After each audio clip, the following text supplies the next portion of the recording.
ଚାଷୀ ପରିବାରରୁ ଆଗକୁ ପାଠ ପଢ଼ିକି ଆଗକୁ ବଢ଼ିବା କେତେ କଷ୍ଟ ସେଇଟା ଯିଏ ସେଇ ଫ୍ୟାମିଲିରୁ।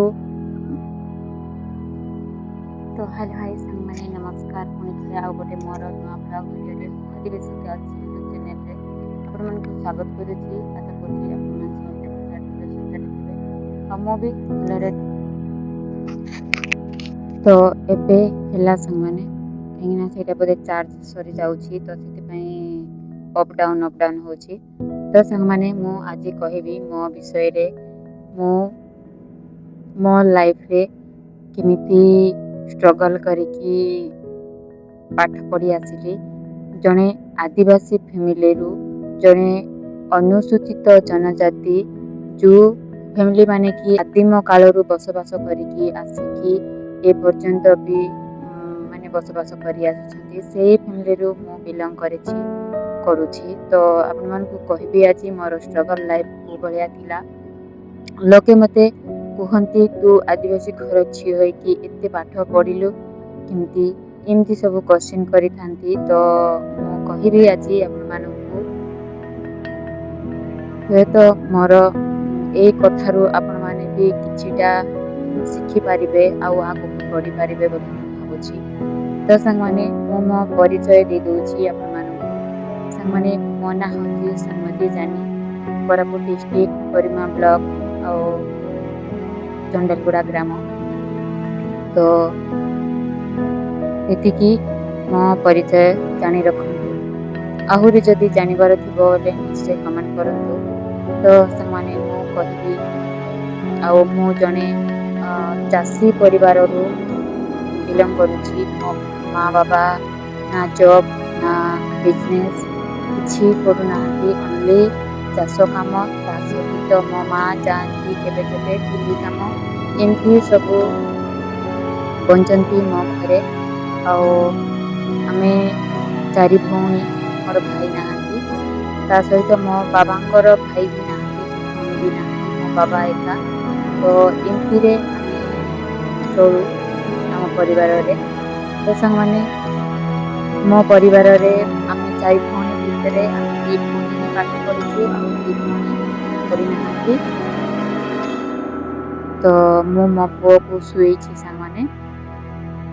ଚାଷୀ ପରିବାରରୁ ଆଗକୁ ପାଠ ପଢ଼ିକି ଆଗକୁ ବଢ଼ିବା କେତେ କଷ୍ଟ ସେଇଟା ଯିଏ ସେଇ ଫ୍ୟାମିଲିରୁ କରିଛି, ସେଇ ଫ୍ୟାମିଲିରୁ ମାନେ ବଞ୍ଚିକି ଆସିଛି, ସିଏ ହିଁ ଜାଣିଛି ସେଇଠର ସିଚୁଏସନ୍ କ'ଣ।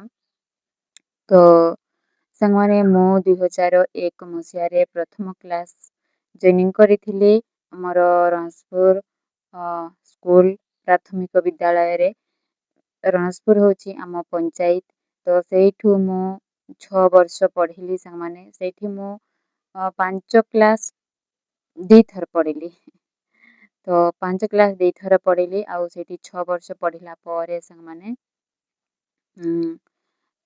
ସେତେବେଳେ ବି ଆମର ମା ବାବା ମାନେ ଏତେ ପଇସା ପତ୍ର, ଡ୍ରେସ୍ ପଟା ଏସବୁ କରିଦେଇ ପାରୁନଥିଲେ, କାହିଁକିନା ପଇସା ପତ୍ର ନଥିବାର। ତ ସେଥିପାଇଁ ଗୋଟେ ସରକାରୀ ସ୍କୁଲରେ ଜଏନିଂ କରାଇଲେ, ସେଠାରେ ମୁଁ ପଢ଼ିଲି।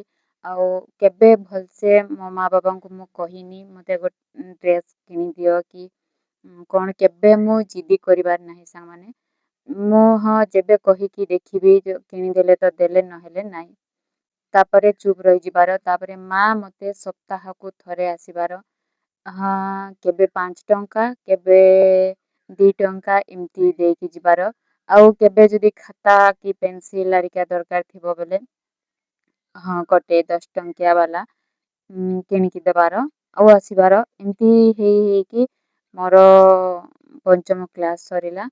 ଆଉ ସରକାର ତରଫରୁ ତ ଯାହା ଦିଆହେଉଥିବ ମାସକୁ ସାବୁନ ତେଲ ଏସବୁ ଦିଆହେବ। ତା ସହିତ ସେଇଟା ଗୋଟେ କେତେ ମାସକୁ ଗୋଟେ ଅକେଜନ୍, ମାନେ ଯେମିତି ଗଣେଶ ପୂଜା, ଅଗଷ୍ଟ 15 ଏମିତି ଆସିଲେ ଯାଇକିରି ଆମର ଟିକିଲି, ନେଲପଲିସ୍, ଅଳିତା ଏସବୁ ଦିଆହେବାର ସାଙ୍ଗମାନେ। ତ ଏମିତି ଆଉ ସ୍କୁଲ ଡ୍ରେସ୍ ପଳେଇ ଆସିଛି କ'ଣ ପାଇଁ।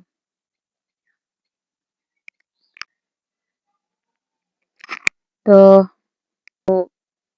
କେବେ ସିରିୟସଲି କହୁଛି ସାଙ୍ଗମାନେ, ମୁଁ 1ରୁ 5ମ ଗଲି, ମୁଁ କେବେ ଚପଲ ପିନ୍ଧିନଥିଲି। ଯେବେ ହଁ 7th ଗଲି, ସେବେ ମତେ ମା ଗୋଟେ ଚପଲ କିଣିକି ଦେଲେ। ତା ସହିତ ଯେବେ ମୁଁ 6 କ୍ଲାସ୍ ଜଏନିଂ ହେବା ପାଇଁ ଗଲି, ସେବେ ମତେ ଗୋଟେ ସୁଟ୍ କିଣିକି ଦେଲେ। ଆଉ କେବେ ମାନେ ବର୍ଷକୁ ଥରେ ଗୋଟେ ହଳ ଡ୍ରେସ୍ କରିକି ଦେବାର ମୋ ଘରେ, କାହିଁକିନା ଘରେ ବି ସେମିତି ପ୍ରୋବ୍ଲେମ୍ ଥିବାର ଆଗ କାଳରେ ମଧ୍ୟ ଜାଣିଥିବେ, ଗୋଟେ ଓଳି ଖାଇବାକୁ ଥିଲେ ଗୋଟେ ଓଳି ନାହିଁ, ସେଭଳିଆ ଥିଲେ।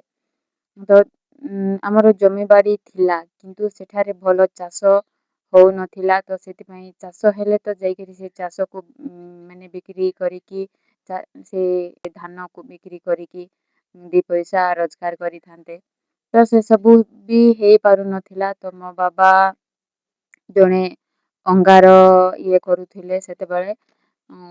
ଆମର ଏଇଠି ପାଖରେ ଅଙ୍ଗାର ନବାର, ସେଇ ଅଙ୍ଗାର ନେଇକି ଆଣିଲେ, ସେଇଟା ଗୋଟେ କେତେ ଟଙ୍କା ବିକୁଥିଲେ।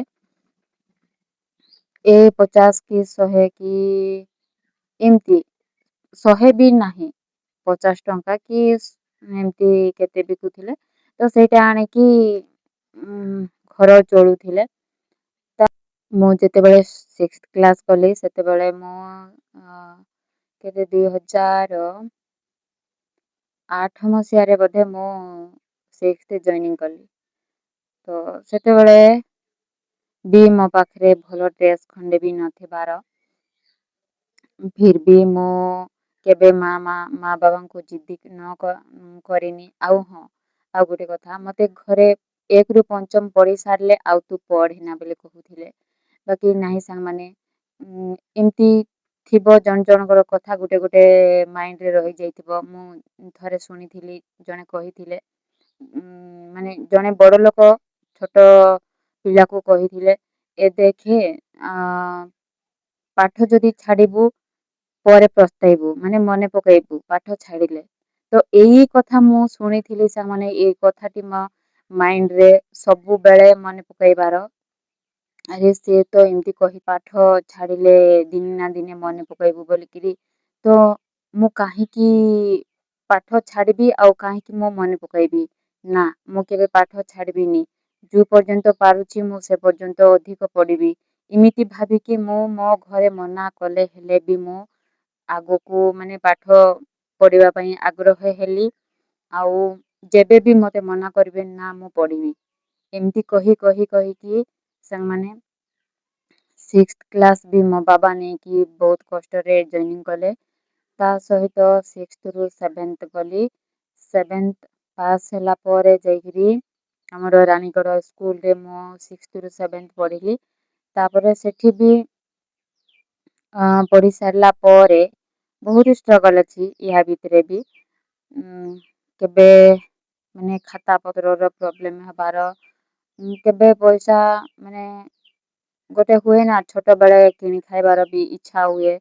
ତ ସେ ସବୁ କେବେ ଗୋଟେ ଟଙ୍କାଟେ କିଣି ଖାଇବି ବୋଲେ ବି ପଇସା ନଥିବାର, ବାବା ମତେ ସପ୍ତାହକୁ 10 ଟଙ୍କା ଆଣିକି ଦେବାର। ତ ଏମିତି ସବୁ ସିଚୁଏସନ୍ ଥିଲା।